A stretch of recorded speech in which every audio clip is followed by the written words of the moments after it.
মই জানাত তেওঁলোক দিল্লীলৈকে নাযায়, তেওঁলোক তিনিচুকীয়াতে থাকিব আৰু খুব বেছি গুৱাহাটীলৈকে আহিব পাৰে ডিজিপিক লগ কৰিবৰ কাৰণে। কিন্তু দিল্লীলৈ যোৱা আদি কোনো ধৰণৰ পৰিকল্পনা অসম চৰকাৰৰ নাই আৰু সেই দিশত তেনেকুৱা কোনো চিন্তা ভাৱনাও নাই। আৰু আলোচনা হ'ব নেকি স্যাৰ? আলোচনা হ'লেতো পৰেশ বৰুৱাৰ লগত হ'ব লাগিব, বেলেগৰ লগততো আলোচনা কৰি কোনো লাভ নহ'ব। আৰু পৰেশ বৰুৱা ডাঙৰীয়া এতিয়ালৈকে আলোচনাত আমি বিচৰা ধৰণে হোৱা নাই, কিন্তু পৰেশ বৰুৱাৰ লগত আলোচনা নকৰিলে বেলেগৰ লগত আলোচনা কৰি বহুত কিবা লাভ হ'ব বুলি মই ব্যক্তিগতভাৱে নাভাবোঁ। আপুনি বহু বিবাহ বন্ধ কৰাৰ পোষকতা কৰিছে, টাৰ্গেট মিয়া নেকি? টাৰ্গেটত মিয়া বুলি মই নকওঁ, কিন্তু মিয়াও টাৰ্গেটত নিজে নিজে পৰি যাব। কিন্তু টাৰ্গেটটো মিয়া বুলিয়ে নকওঁ, হিন্দু মানুহেও বিয়া কৰায় দুজনলৈকে, বহুত কেছ আমালৈকে আহি থাকে আৰু প্ৰথমগৰাকীক পিছত বহুত অত্যাচাৰ কৰে। কিন্তু মিয়াৰ মাজত অলপ বেছি, কিন্তু হিন্দুৰ মাজতো নাই বুলিতো ক'ব নোৱাৰে। আপোনাক আঁতৰাবৰ কাৰণে বহুত চেষ্টা কৰিছে নেকি? ক'ৰ পৰা? আমিতো কুইক ফিক্স হয়, কেনেকৈ আঁতৰাব? এতিয়া মিয়া সন্দৰ্ভত আপুনি যি তুচ্ছ তাচ্ছিল্য কৰিছে বুলি একাংশ বুদ্ধিজীৱী আৰু সেই বুদ্ধিজীৱীৰ মনৰ শান্তিৰ কাৰণে মই আকৌ এবাৰ কৈছোঁ যে মই থকালৈকে সন্দেহজনক মিয়াক মই দিগদাৰি কৰিয়ে থাকিম। ইতিমধ্যে এতিয়া শান্তি হৈছে, তেওঁলোকৰ যাতে শান্তি হয় তাৰ কাৰণে আপোনালোকৰ আগত আকৌ এবাৰ কৈ দিছোঁ। তাৰমানে বুদ্ধিজীৱীয়ে মোক হিলাব নোৱাৰে, এভিকশ্যন চলিবই, বহু বিবাহ বন্ধ হ'ব। বুদ্ধিজীৱীয়ে বুদ্ধিজীৱীৰ কাম কৰক, মই মোৰ কাম কৰিম। কংগ্ৰেছৰতো চাউল পানী অসমত নায়েই আৰু একোতো বাকী নাই। এবাৰ নিৰ্বাচনত কি হ'ব? কংগ্ৰেছে 22টা চিটত ইলেকশ্যন খেলিব আৰু তাতেই ঘূৰা ঘূৰি কৰি থাকিব আৰু কেণ্ডিডেটবিলাকৰ পৰা দুনিয়াৰ পইচা উঠাব। 22টা সমষ্টিত অলৰেডি কেণ্ডিডেটবিলাকক ইচাৰা কৰিছে যে 1 কোটি এডভান্স দিয়ক, 3 কোটি পিছত দিব লাগিব বুলি। গোটেই মিয়া সমষ্টিত যিমান কেণ্ডিডেট আছে তাৰ পৰা ধাম ধুম পইচা উঠাব। আগতে উঠাইছিল, এবাৰতো গণ্ডগোল লাগিব কংগ্ৰেছত। কোনকেইটা সমষ্টি মোক কৈ আছে নহয় মানুহবিলাকে, কেণ্ডিডেটবিলাকে। কোনকেইটা সমষ্টি? এই যিকেইটা 22টা সমষ্টি, সৃজনগামৰ পৰা, বাগবৰৰ পৰা, মন্দিয়াৰ পৰা, চমৰীয়াৰ পৰা, গোটেইখিনি আৰু দলগাঁৱৰ পৰা। তাৰমানে মিয়াই কংগ্ৰেছৰ অক্সিজেন, মিয়াৰ ভোটতে কংগ্ৰেছ চলে, মিয়াৰে ৰাজনীতি কৰে। আমি মিয়াৰ বহুত কাম কৰিছোঁ, মিয়া মানুহে অৰুণোদয় পাইছে, মহিলা উদ্যমিতা পাইছে, কোনো কথা নাই। খালি কিছুমান কথা যে ক'ৰবাত খালী মাটি পালে বহি দিয়ে, যিবিলাক বেয়া কথা মই বেয়া বুলি কওঁ, ভাল কামখিনি ভাল হ'ব। আপোনালোকে 26ত গভৰ্ণমেণ্ট ফৰ্ম কৰাটো প্ৰায় নিশ্চিত বুলি আপোনালোকে লৈ লৈছে। এতিয়া কোনোবা মন্ত্ৰী বিধায়কৰ টিকেট কৰ্তন হ'ব নেকি? যদি আপুনি কয় কাটি দিম। মই ক'লে ক'ত কাটিব? মোৰটোও কাটি দিয়ক পাৰিলে, কি আছে। মইতো এজনৰ পাৰতে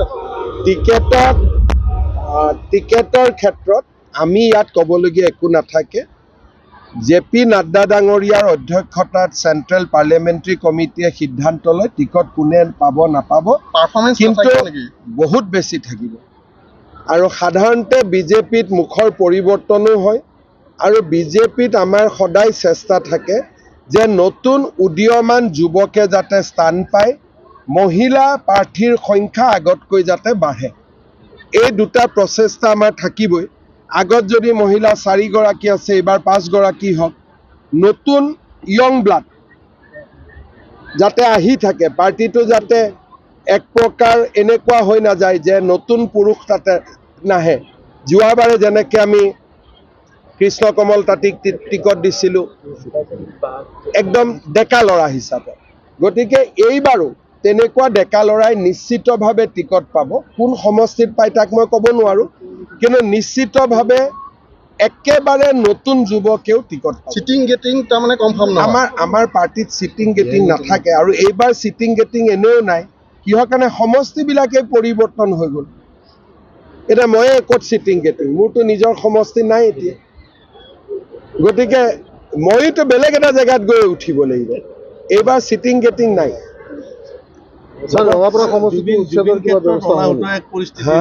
ৰঙাপাৰা সমষ্টিত কিবা মই ইয়াৰ ওপৰত কমেণ্ট দিব খোজা নাই।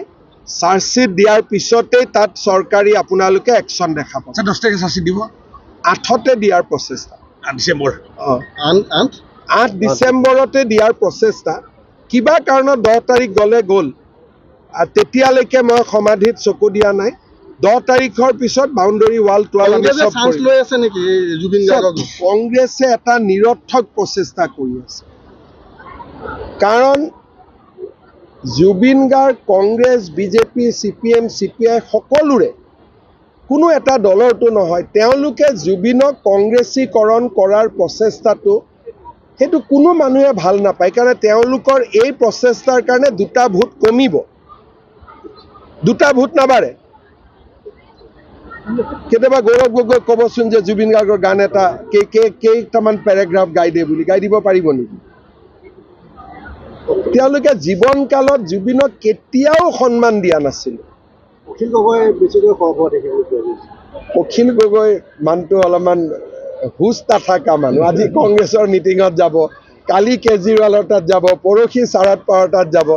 ইমান টুলুঙা ব্যক্তি ৰাজনীতিত থাকিব নালাগে, অত্যন্ত টুলুঙা। চিৰিয়াছ কাম কৰা দেখাই নাপাব। সাংবাদিকৰ কথা পাতিম দিয়ক। সাংবাদিকৰ হেল্থ কাৰ্ডৰ কাৰণে কিবা ব্যৱস্থা কৰিব নেকি? পীযুষৰ লগত কথা পাতি ল'ব।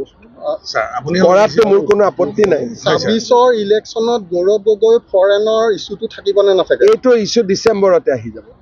কোনটো? মই মাত্ৰ চাৰ্জশ্বিটখনৰ কাৰণে ৰখিছোঁ। মানে জুবিন গাৰ্গৰ চাৰ্জশ্বিটখন তাৰ পিছতে পাকিস্তানটো আহি যাব। জুবিন গাৰ্গৰ চাৰ্জশ্বিটৰ পিছত আগত মই কৰিব খোজা নাই, কাৰণ এটেনশ্যনবিলাক হেৰি হৈ যায়। এইটো মেইন কামটো আগতে কৰি ল'ম। ছাৰ বাকী জাৰ্ণালিষ্ট ইউনিয়নৰ কাৰ্যালয়টো অপেন কৰিলে কেতিয়া আহিব? এইটো জয়পুৰত যোনদিনাখন উদ্যমিতা দিৱস অপেন কৰি থেংক ইউ ছাৰ। বেছিকৈ খোৱা দেখিবলৈ পোৱা গৈছে। অখিল গগৈ মানুহটো অলপমান হুচ নাথাকা মানুহ। আজি কংগ্ৰেছৰ মিটিঙত যাব, কালি কেজৰিৱালৰ তাত যাব, পৰহি শাৰদ পাৱাৰ তাত যাব। ইমান টুলুঙা ব্যক্তি ৰাজনীতিত থাকিব নালাগে, অত্যন্ত টুলুঙা। চিৰিয়াছ কাম কৰা দেখাই নাপাব।